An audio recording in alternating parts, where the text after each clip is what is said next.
the presentation was called Reflections on, and it's kind of, that is what it is, but it's also confessions on a lot of mistakes made, I guess, because that's what happens when institutions start, that aren't used to collecting games, start collecting games.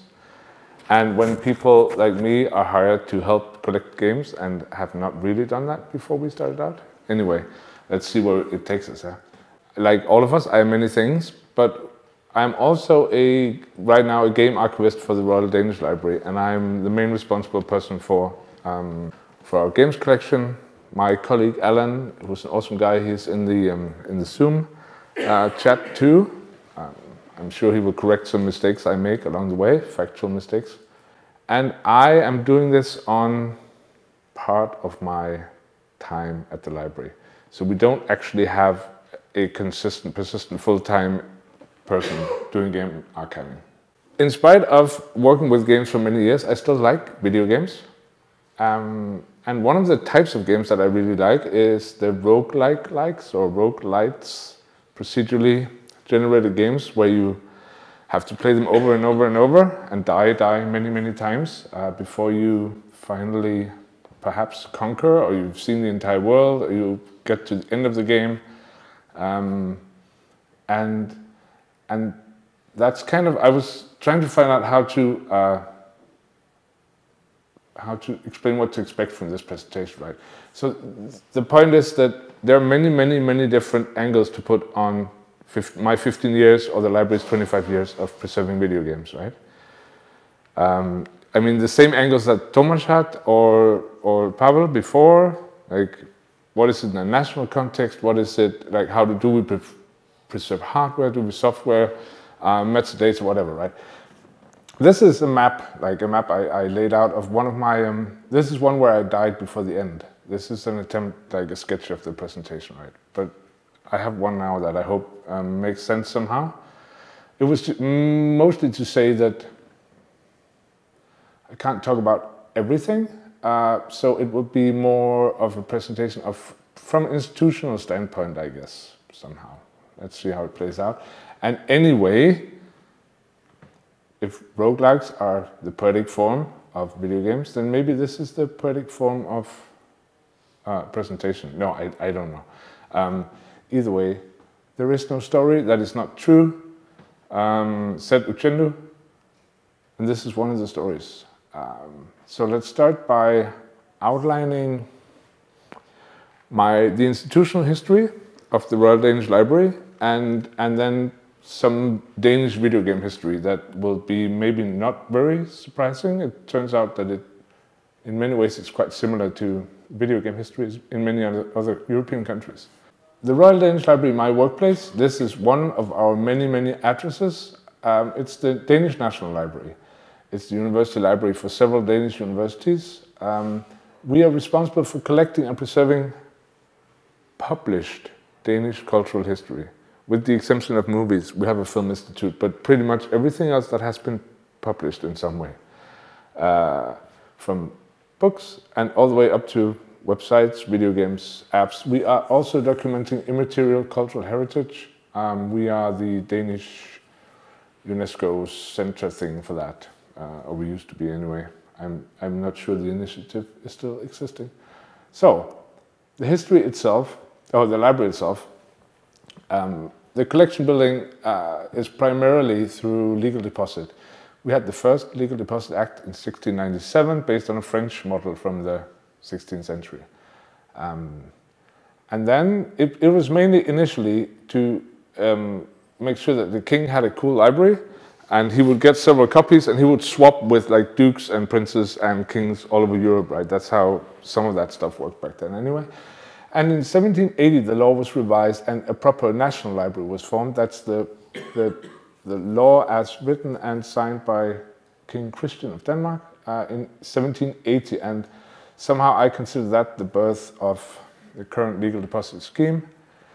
The law was revised several times, but mainly just printed material in various forms up until 1998 when audiovisual material was included and several other additions, but that was when video games were included.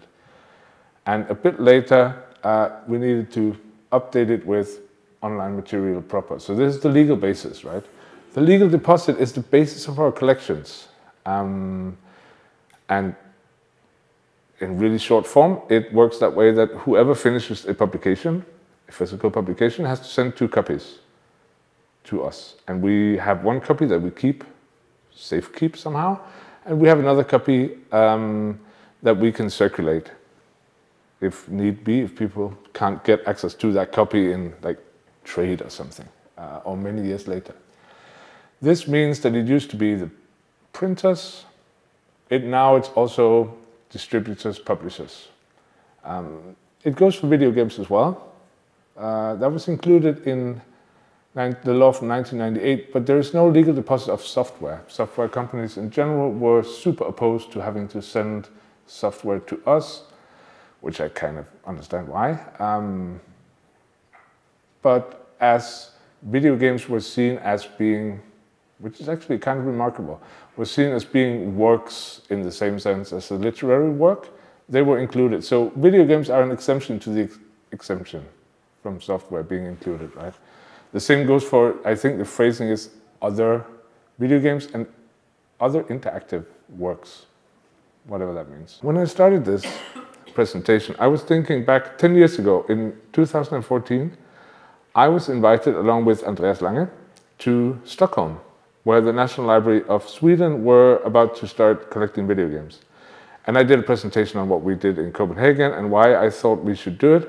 And part of what I was talking about at that time was, I feel now, I had to make the case somehow, right?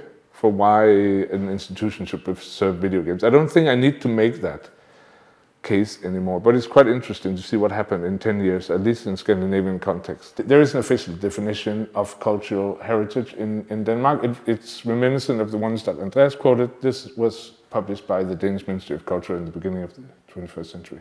Anyway, main quest, Danish game history. In the library, I think it is probably beneficial to do like a timeline approach. This is the sketch of a timeline for an exhibition we did 2 years ago. But I think in general, doing a Danish game history and trying to use that as a hook on our collection practices kind of makes sense. So let's just maybe start there. As in many other countries, the first games were made for huge mainframe things. In the top right corner, I think there is a similar kind of machine in Finland, if I am not misremembering, right, Niklas? The NIM game or the NIMBY game? Yeah. And it's on one of those mainframes that were built in very few copies by the Geodesic Institute of Denmark. And then that was the early 60s. It wasn't really distributed and there were no published games in that sense. Then in the 70s and early 80s, we had a wave of microcomputers for enthusiast use, basically, mostly, I think. And as part of the literature around those, by that I include enthusiast clubs who would circulate hand-printed like magazines and stuff. There was the first type of games that we actually have in our collections, even from before we collected video games, because it's the type your own games in, right? And Alan, if you're watching, you are watching. I am aware that the crediting is wrong. It's not Abbey Nerdskole who made that game. But these are the early games, and we have quite a few, and we've registered as many of them as we can, actually. Later, home computers, the Danish game industry became a proper games industry with, up in the 80s, with companies producing games mostly for, I think, the Amiga and the Commodore 64. I don't know why I took a picture of such a really dirty, crummy Commodore 64, but it was in my office and not in the game lab, so that's why I took the picture. This is when the first serious computer game companies started out. And this is when video games really spread, and I suppose it's similar to many other countries. In the 90s, the spread of video games continued. People suddenly started, for various reasons, which may or may not be unique to Denmark. There was a huge spread of Windows-based machines, primarily, that had like CD-ROM drives and maybe a sound card and were like multimedia PCs that people could get for some kind of, companies could give them to employees for like home use somehow. And it really popularized the spread of computers in Danish homes, but those computers were owned as opposed to these ones, which were often in the kids' rooms, these were owned by the parents, right? And the parents needed, I suppose, some kind of games that would be good and healthy to give to the children or their grandchildren, and that was the beginning of a huge wave of edutainment games in Denmark that came on CD-ROMs. Like, those are the ones on the right, and it's actually a significant part of the Danish game production from the 90s. We also had more like artistic games, and even, of course, action games and like proper video game studios. Blackout that was very artistic. It's like an auteur game. It came with a novel, and all the graphics are stop-motion animation. Anyway, I suspect actually that the edutainment titles might have had something to do with the fact that we had the games included in the Legal Deposit Act. I don't know why the formatting is so weird. It's not. It's supposed to say collection, but then SpongeBob ate it somehow. This was good, but like any endeavor that starts out with an ambition, there is quite a way sometimes before it can come to any kind of fruition, right? It turns out that a law in itself is not a complete collection building tool. So what we had at the time was we had a well-established legal deposit system in Denmark, mainly for printed publications. Every single publisher in Denmark know that they have to send 2 copies to us. Nobody who made video games knew that they had to send stuff to us, right? So part of what we got actually were those edutainment titles, because they were sometimes produced or co-owned by book publishing companies as well, right? The librarians who handled the registration of the publications for the National Bibliography were the same people. We needed everything but the legal mandate, I suppose. This small book was given to me by a colleague. This is actually the beginning of the registration of Danish video games, it's by media type. So this is the registration of discs and CDs in our collections, like floppy disks. And it starts before 1998, because sometimes people would send in books that had discs in them and things, but I think at the bottom of the page it says Thomas and Tim in pencil, 1997, and I think that might be, or maybe the one on top, something about a ghost, in Danish anyway. I think those might be the earliest ones that we collected. It's not the oldest ones that we have now, but it was the first ones that came in through the legal deposit mechanism anyway.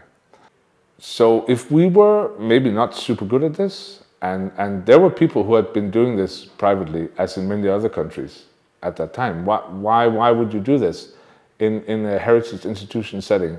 I actually think that the fact that we have been able to approach game developers and asking them if they wanted their game included, or telling them that they had to because their game was cultural heritage, actually had something to say in the mindset, I guess, in the Danish games industry. There is also something to be said for the fact that, I mean, we might be slow moving, as was said earlier by Pavel, but we have a proven longevity, right, as an old institution. We've been collecting stuff since, as I said, like 1697, and in spite of cut downs all the time, I guess we're expected to be able to and allowed to keep collecting stuff for a long time. And to me, kind of important is that we're supposed to collect everything that falls under our legal mandate. We do not do representative collections. It's not really enough for us to say, oh, then we have a couple of games that are like, oh, we have a couple of mobile games, or like some games from the 80s. Our mandate is to collect all of them. And I think many museums have different, even state-owned museums have different mandates. They have to be representative, right? And show this is typical of what life was in the 80s or something, right? That's also, it's kind of also a disadvantage because there are a lot of games when you look at it in this very inclusive way. There was this dichotomy from around 2000 and onwards in the Danish games industry, which is that we had studios that started making proper and super popular AAA titles, like the Hitman series, for instance. And then we had another kind of movement that was small browser-based games, Flash games probably at that time, mostly. Both of these proved to be super difficult for us to handle in a setting. I'll get back to the previous slide in a moment. It turns out that with the original law, we couldn't actually collect the Flash games. It started with the revised law in 2004. It doesn't make it easy. I mean, again, just because it's included doesn't make it easy, right? But we started doing proper web harvesting, and we actually have a fair amount of Danish Flash games from the era.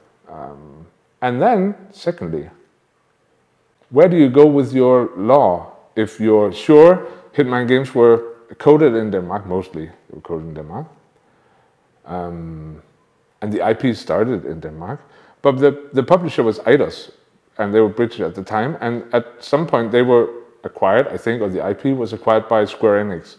So where do you actually go with your law and says, you have to give us the games? It turned out that we didn't actually have, and those were, and probably still are, the most famous Danish, at least physically published video games. We didn't have them in the collection when I started. Other things that happened in that 2000s period was that the Danish Film Institute were allowed to hand out development grants in the same way that they do film support schemes, they do game support schemes. Unity, the game engine, started in Denmark, the company started in Denmark, and had this interesting tie-in with various things that happened in the Danish university system, where there were game development educations starting up, and at the top also the game jam scene started, and people were winning Unity licenses, among other things, right?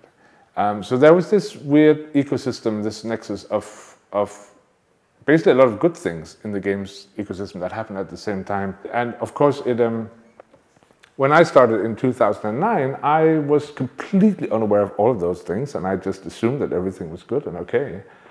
And I started asking all of these questions once I began to dig into the collections, right?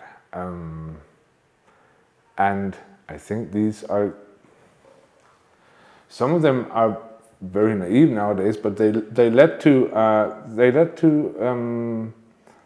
well, with the addition of development kept going on, right? Indie wave and mobile games, and basically everybody wanted, I guess, everybody wanted me to fail, or in some way, right?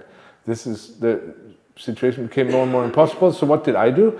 I started registering every Danish game that I could find, with the help of a small group of enthusiasts who had done a lot of the work on the early games from the 80s. I built a spreadsheet, a temporary spreadsheet, which is still 15 years later the basis of our registration of video games. It has 10,000 lines now. It doesn't have a line for each unique title. You can see just on this example, or cut out there, same game is mentioned several times. If it's for several platforms, and it's in many ways imperfect, right? I was just alone at the time, and I was told somehow we will put this into our database or library system at some point. You just carry on, Jacob, and it just never happened, right? And it's not that bad, though. I mean, it's a list, and a list is our friend, and this is kind of what Pavel is doing in Poland now, I guess, right? It's not completely inanely stupid either, right? It has basic metadata for all the games and information of if we have them or not, do they have a Wikidata entrance, stuff like that. The other half, which I will definitely not talk more about, but we have a whole department doing that, is that a law is not a collection building tool. A spreadsheet is not a database. A warehouse is not a long-term preservation storage system at all. Right? This is the top right is an example of a CD-ROM that has started to physically decay, and it's unreadable now. I'm sure all of you are familiar with that. Then there's I mean, all of the theories and practices about how to make all these wonderful bits understandable again in 10 years through emulation. I won't talk more about them except to say that I have emulation as a service infrastructure socks on. And you know that once something has started entering the phase of merchandise, it's actually a thing. So I hope that there will be some kind of sustainable emulation, common practice This is from a research project from the University of Freiburg initially. Now, games are everywhere. It does make it easier that people are starting making like weird alternative control games again, or odd physical games like the line wobbler game over there, which is made by a German guy called Robin Baumgarten. Thankfully, he made the prototype in Denmark, which prompted me, of course, to say that I think we should include it, and my boss was smart enough to agree, and we actually bought a copy of the game, and I'm really happy about that. Moving up through time, if we get up to about 2020, a bit before, that was probably one of the best things I ever did, was to help hire that guy, Alan, who was in the chat before, because he has this insane knowledge of, particularly at the time, early Danish game history, and he helped fill out the entire spreadsheet all the way back to 1962. He was the one who discovered how many of the type-in games we had, all sorts of stuff. He's really good at that. And that meant that at that time at least, I could focus on one thing that's, in my mind, actually maybe more important than the retro games, the current games. It turns out that it's a lot easier if you actually collect the games as they are published, and you can talk to people, and you don't have to do it in 30 years. And along with Alan, we were also able to, how do you even do that in a state-run organization? We were allowed to get a budget to build like a game lab. These are the machines that can run games. It has all the consoles and all the home computers, I think, that we need to run the games that we have that are Danish. And we have all the equipment with the cryoflux and like a full suit of digital preservation things. I could never have done this. Alan also commissioned this very cool artwork by a Danish artist. These are all characters from Danish video games. You probably don't know many of them, but some of you might know some of them. It's actually really neat, and you should check out her website. Anyway, one thing we've been doing, and one thing I think is super important, and I think most people who run these kind of collections would agree, is that it's extremely important to make friends in your local games ecosystem, right? It goes all the way from enthusiast and retro gaming people to speaking at vocational schools where people are taught programming, or university courses. You show up at game jams, you show up at industry events. We even had an industry event, actually. We hosted at the Royal Danish Library, the one on the right, with the theme Save Game. I think Andreas was there to speak at that. Alan is very good at showing up and sharing his encyclopedic knowledge in podcasts and various other things, which means that there is an awareness of what we do. Yay! And having friends is super good, because you can actually just, in Denmark, at least most of the time, I can just call people or write them an email. Hey, we can see that you have a new game coming up, and people are like, yeah, here you go. Or ask them, we have this cultural night thing at the library. Would you like to, can we show you a game? Yes, of course you can. And everybody basically says yes all the time, which is really awesome. And it has taken a long time, but it's actually a very important, I would say, for an institution like mine, it's one of the most important parts of being able to build a collection at all. Equally important, I would say, is to make friends around the world, not just at home, but for different purposes, right? One of them is that it's super difficult to develop and build anthologies, preservation practices, etc. on your own, but you can do it together, right? And you can contribute with research, and you can show up at digital preservation conferences and learn from other people. You can join networks of people who are in institutions that do more or less the same thing. One of them is FGAMP. We're super happy to be part of that, and it has been extremely helpful. It's also what has put me here today, which is really nice. And then, 25 years after everything began in 1998, we were actually allowed to make the annual large exhibit at the Royal Library. Was a game collection. Was a game exhibition called DK Game.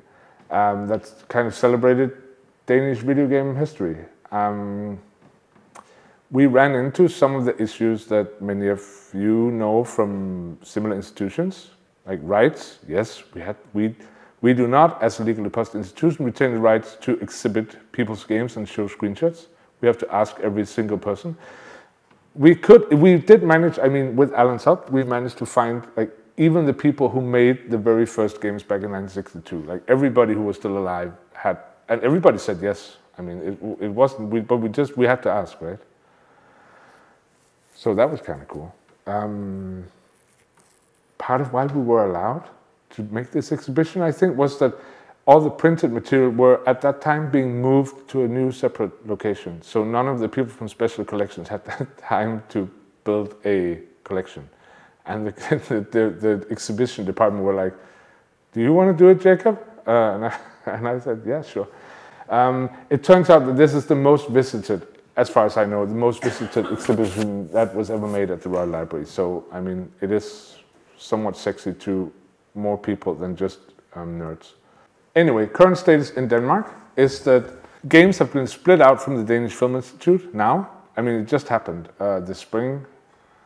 There is now a new Danish Games Institute. They have received initial funding. They have come as far as to get a name, which is NIMBY, buy a domain, and put this temporary thing up there. So we don't really know how this is going to play out, but it's part of at least a Danish cultural policy funding consciousness, I guess, in the Ministry of Culture. Then another thing is that turns out the Danish Film Institute, because they support video games, they also have an interest in having a database that showcases the games, Danish video games. So my boss was clever enough to see that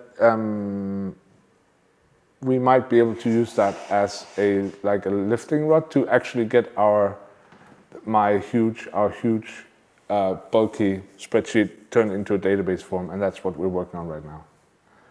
Final thing is online distribution of games. Yeah, no, we don't do that either, but this will most likely be the first video game that will be playable on our website, which is kind of odd because it's not a Danish video game.